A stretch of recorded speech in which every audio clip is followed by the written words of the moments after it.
Pressure in boxing is usually counted in steps taken and punches thrown, yet David Benavidez applies it with the precision of a technician who happens to fight like a storm. Instead of rushing for noise, he advances to steal coordinates, placing his lead side where a rival's best counter lane is supposed to begin. That is why clean reaction fighters often look unsure against him even when the first opening appears obvious. They can read the initial shot, but the return path is already crowded by shoulder, glove, and chest position before their trigger fires. A small touch from his lead hand or a slight torso lean across center buys him fractions of a second that decide elite exchanges. At championship pace, a delayed release is often the same thing as a lost exchange. Jab sequences show this clearly when you slow the tape. On paper, his tall step-in jab seems to invite a right hand over the top. In practice, his front foot often lands outside, his forearm brushes the lead side, and the defender's shoulders rotate just enough to bend the line. Now the counter has to travel around traffic while David Benavidez is already launching the next phase. That word matters because he does not throw in disconnected bursts. His offense arrives in linked phases built to force reactions in order. First comes contact that pins or occupies the guard. Next comes a level change that drags elbows and posture. Then the return goes upstairs before the frame fully resets. Counterpunchers want a still image they can trust. Benavidez keeps giving them moving film. Another reason his pressure feels heavier than the raw numbers is that he wastes very little on vanity offense. Early rounds are full of reconnaissance disguised as violence. He taps gloves, pokes the chest, clips the arms, and logs which side reacts first under stress. Once a pattern appears, the same sequence comes back with sharper intent and cleaner placement. If the rear elbow overcommits to body feints, the right hand digs low and the left hand whips high. If the rear glove catches too high for too long, the straight right drives center line and the hook loops around before feet can reset. That is why opponents frequently look exhausted before they look visibly hurt. They are not only eating shots, they are solving layered problems every few seconds in bad geography. Shell or parry, roll or tie up, fire now or wait half a beat. Against David Benavidez, that half beat usually disappears. Even his pauses carry threat because he can hold position with his lead hand in your sightline and make a false opening feel real. The wrong commitment follows, and he is already prepared for it. His footwork deserves more credit than highlight culture gives him. No, he is not circling like a pure mover, but he constantly rebuilds stance under attack with small corrective steps. After long punches, the rear foot gathers just enough to keep hips loaded for the next wave. Those tiny corrections remove the overreach counter specialists hunt for. So he can throw long chains without falling over the front knee, and that mechanical discipline protects him while volume rises. Entries matter, but exits are just as important in his style. Many pressure fighters finish and square up, offering one clean return window. Benavidez often leaves behind a frame, a shoulder nudge, or a slight leftward angle that forces counters to travel across a barrier. That subtle defensive layer is a major reason he appears reckless, without actually being reckless. Inside exchanges make the point even sharper. At close range, his eyes stay high while his forearms stay active, blocking lanes before punches leave the pocket. He bumps biceps, splits gloves, and threads compact uppercuts that do more than score. Those uppercuts lift posture, expose ribs, and reopen the straight right lane. If elbows clamp, he digs body. If posture rises, he climbs upstairs again.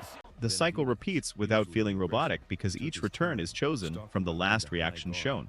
That is the drowning effect people describe when David Benavidez gets into rhythm. Chaos is not the right word for it. A tightening corridor is closer to truth where each defensive choice builds the next trap. By the middle rounds, many natural counterpunchers stop trying to win exchanges cleanly and start trying not to be parked on the ropes. Once they reach ropes, his frame control becomes suffocating. Shoulder pressure and lead side's positioning pin the target while his chest stays over the front thigh for balance. From there, he punches in narrow vertical lanes that are difficult to smother. Duck low and short uppercuts find you. Stand tall and the body gets torn before the line returns upstairs. Clinch attempts cost energy because he makes opponents carry weight long enough to tax legs and lungs. That is tactical fatigue converting into physical damage. Calling him only a volume machine explains surface, not structure. Underneath the pace, David Benavidez is a spatial bully with elite sequencing who interrupts timing before counters are born. Against pure reaction fighters, that style is ruthless because it turns their best weapon into a permanent step behind the action. The punishment deepens when resistance actually holds in front of him. If an opponent survives the opening stretch, Benavidez rarely abandons structure to chase one dramatic finish.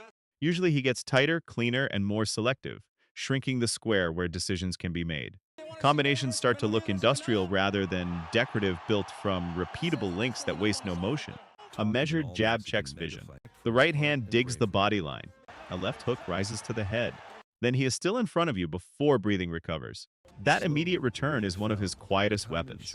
Most fighters throw, step out, and renegotiate distance. David Benavidez often throws, posts, and stays close enough to touch, which denies the emotional reset counterpunching depends on.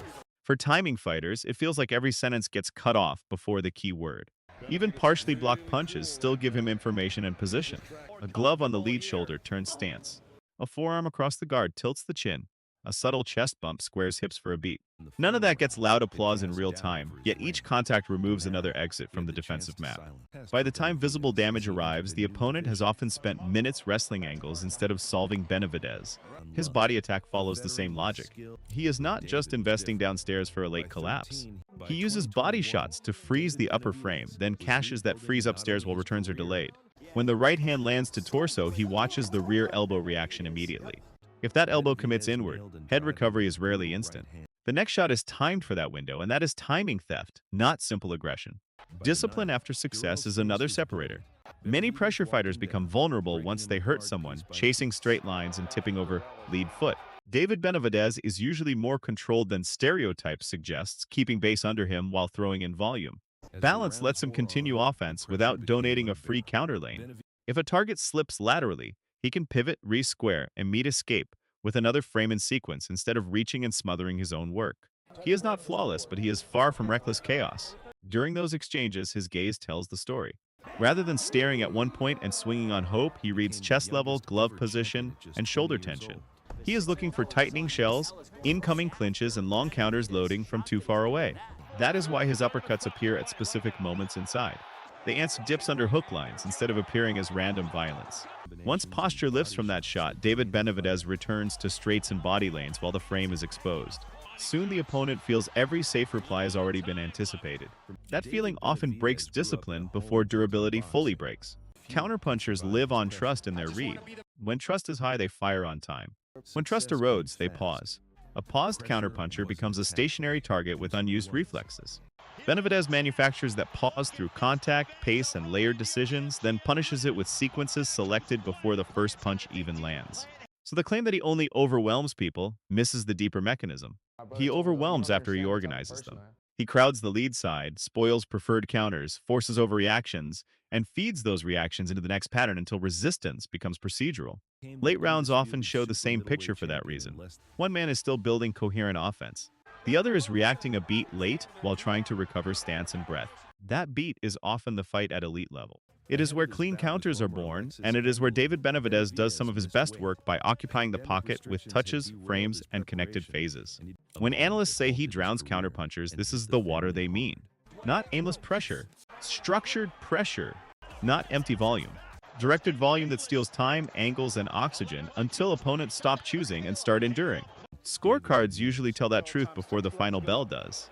Another subtle burden of facing him appears when shots hit gloves instead of open targets. David Benavidez still tends to win those moments because contact gives direction. A high guard suggests body lanes are waiting. Tight elbows hint the middle will flash open. A hurried counter attempt reveals exactly when to brace and answer first. Standing in front of him means every reaction becomes data. Preference, panic, and pattern keep getting exposed. Most opponents realize too late that their habits have become predictable, and predictable habits are expensive under steady pressure. One of his sharpest tools remains the lead hand, not always as a scoring jab, but as a steering wheel. He floats it, paws the lead glove, taps shoulder line, and keeps eyes occupied while the rear hand hesitates. The touch can look harmless, then the real shot drives through the pause that touch created. Sometimes it is a straight right through guard. Sometimes it is a right to the body that folds posture and lifts chin into a hook. The first contact is often bait, not destination. The destination is the delayed answer. At elite speed, that delay is everything. Rhythm manipulation matters as much as output in his game. He can hold a steady beat, then drop in a short pause that reads like fatigue. That tiny lull invites ambition. A counterpuncher plants and starts to return, then Benavidez restarts with a hard 2 or compact 3 while weight is committed forward. He catches opponents in the instant they decide to be bold. This is less guesswork than timing bait.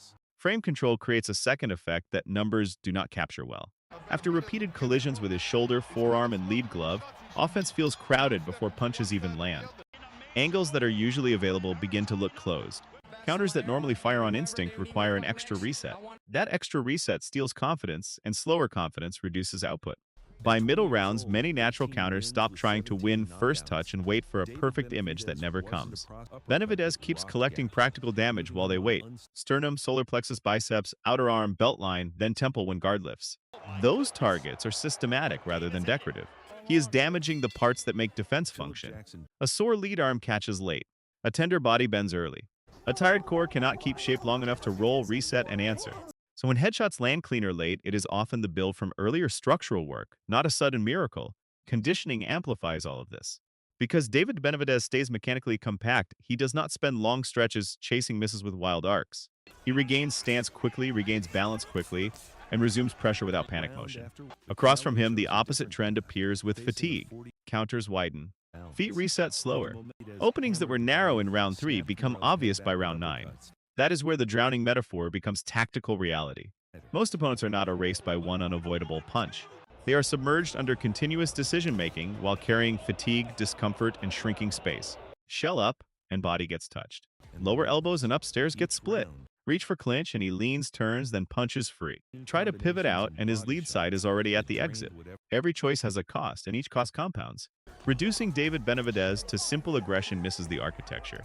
He pairs frame control with punch order, so clean counters blur and the next adjustment gets punished in line.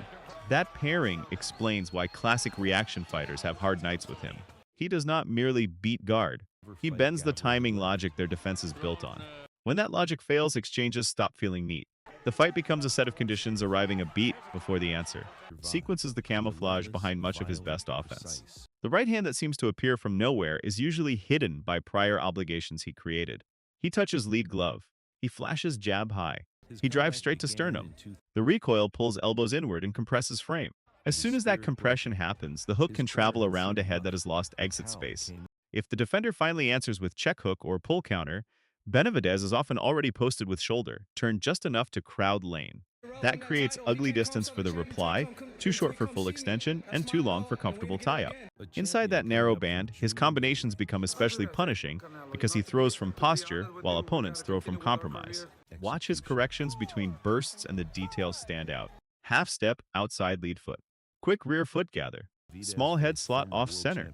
Each adjustment resets his line before the next wave starts. Those corrections keep spine stacked, and stacked spine keeps volume from spilling into disorder. Counterpunchers wait for disorder for squared hips, drifting shoulders, or rising chin after a long run. David Benavidez offers activity without often offering collapse. On moments he does drift, he usually drifts behind contact, glove on chest, forearm shading lane, shoulder brushing space. That touch interrupts timing exactly at point of decision. At elite speed, half a second decides whether a counter is thrown or only imagined. Cognitive tax builds visibly by middle rounds. Defenders stop reading punches first and start reading locations first, checking shoulder, front foot, rope line, and right hand lane before committing. That extra calculation drains urgency from windows that used to be automatic. Benavidez reads hesitation and accelerates in controlled surges. These are not blind flurries. They are targeted waves thrown when feet square, when weight sits too far back, or when resets arrive late near ropes. He may land only part of a six-punch run, yet the deeper effect is what never comes back at him. A counter specialist who cannot trigger on rhythm becomes a blocker. The blocker becomes a mover. The mover becomes a survivor listening for bell. Once identity shifts that far, bodywork compounds quietly. No dramatic liver fold is required every round. Beltline and solar plexus rights can drain posture and breath without theatrical reactions. As posture softens, head movement shallows, and shallow movement is exactly what his hook and right uppercut are designed to catch. The elegance in David Benavidez lies in multi-use lanes. Right hand to body scores, conditions, and sets head return. Jab measures range, obscures vision, and pins lead hand long enough to open next door. Few actions in his offense stay single use for long. That is why solving him over full distance is so hard. Opponents are not decoding isolated punches. They are decoding a system that keeps turning their last answer into his next question while he advances. As minutes pass, the ring itself appears to shrink. Corners arrive early. Ropes feel heavy. Exits that looked open moments earlier now have his shoulder in the doorway. Calling it pressure is accurate but incomplete. David Benavidez applies guided pressure, frame-first pressure, pressure that organizes chaos on his terms until counters come late, short, or never leave holster. He can break elite reaction fighters without needing one perfect shot.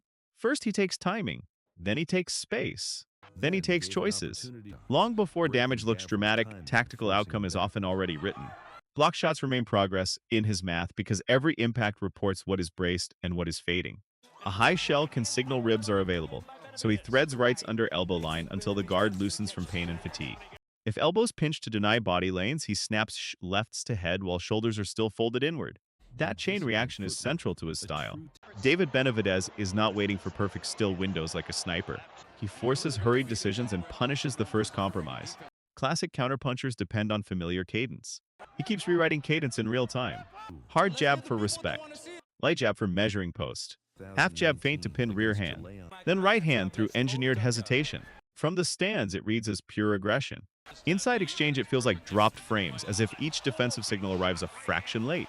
Once that confusion appears, his physical steering gets meaner and more precise. He walks opponents with shoulder and forearm pressure without crossing feet or falling over lead knee. The movement is usually half step by half step toward whichever side blunts their best return. Orthodox, southpaw, or switcher, the rule tends to stay consistent. Close danger lane first, then punch where balance already cracked. Head position is a quiet enabler of that method. After first shot in sequence, his chin is rarely parked on center. That small drift turns clean check hooks and straights into glancing contact. At his height and reach, inches of angle are defensive armor, not decoration. He can crowd enough to smother full extension while still creating room for compact hooks and short uppercuts. That is a miserable equation for anyone trying to box off back foot. Another underappreciated layer is how deliberately he attacks arms. When David Benavidez clubs triceps or rips hooks into closed guard, it can look like wasted offense. Often it is long-term sabotage disguised as blocked punches. Shoulders flood and counters lose snap. Bruised biceps retract slower, so the glove that should return to cheek hangs in transit. Forearms swell and wrists stiffen, and disciplined guard starts leaking rounds later. By the time rivals realize those touches were investments, reactions are already late, and stances flatten from attrition. Flattened stance is invitation in his system. When Spring leaves feet, he adds one or two punches to each sequence, often finishing with a straight shot that recenters target for the next wave. It is subtle and professionally cruel. Hooks and uppercuts create visible damage, then a straight right or hard jab pins posture so exits remain narrow. He keeps opponents in front not just with foot pressure, but with alignment pressure that squares spine back toward him. They attempt to pivot out and reclaim angle, and he quietly turns them back to neutral before hips complete escape. That is why sharp counterpunchers can look strangely static against him. Fear is part of boxing, but posture traps are often the bigger reason. They see windows, they begin counters, and the opportunity vanishes from a compromised base before leverage arrives. When tired fighters reach for clinch, Benavidez treats it as continuation. He leans with intention, placing enough weight to tax legs without obvious overreach. Then he is alert on separation for that first upright breath when vision resets and discipline blinks. A jab and right hand often greet that breath, pushing the rival back into survival mode before calm returns. By championship rounds, story is rarely about one devastating punch. It is about accumulated command. David Benavidez's dictated geography, narrowed safe exits, limited which hand can answer clean, shortened each reset, and mapped habits that expose body or head. That is tactical drowning in elite form. The opponent is still brave, still trying, still standing, and still coming apart in pieces. Benavidez remains balanced behind his frame, asking the same brutal question in new dialects until no clean answer remains.